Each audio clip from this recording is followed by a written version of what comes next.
Ancient Middle Eastern texts describe creatures that could shapeshift and devour human flesh. But the ghoul was far more terrifying than any Hollywood monster. These weren't just random beasts lurking in shadows. They were intelligent predators that could perfectly mimic human appearance and behavior, making them nearly impossible to detect until it was too late.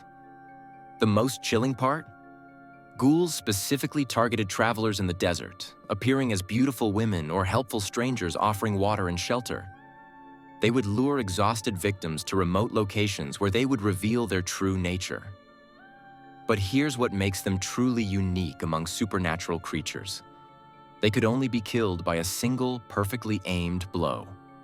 Miss that one shot, and they would flee, only to return later for revenge. But here's the crazy part. Ghouls had an obsessive-compulsive disorder that nomads learned to exploit. If you threw a handful of rice or grain on the ground, a ghoul would be compelled to count every single piece before continuing their hunt. This gave travelers precious time to escape.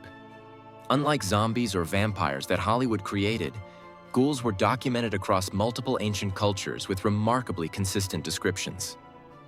Archaeological evidence suggests people genuinely feared these creatures enough to develop specific rituals and protective measures. The word itself evolved into our modern ghoul, but the original was far more sophisticated and terrifying than any movie monster.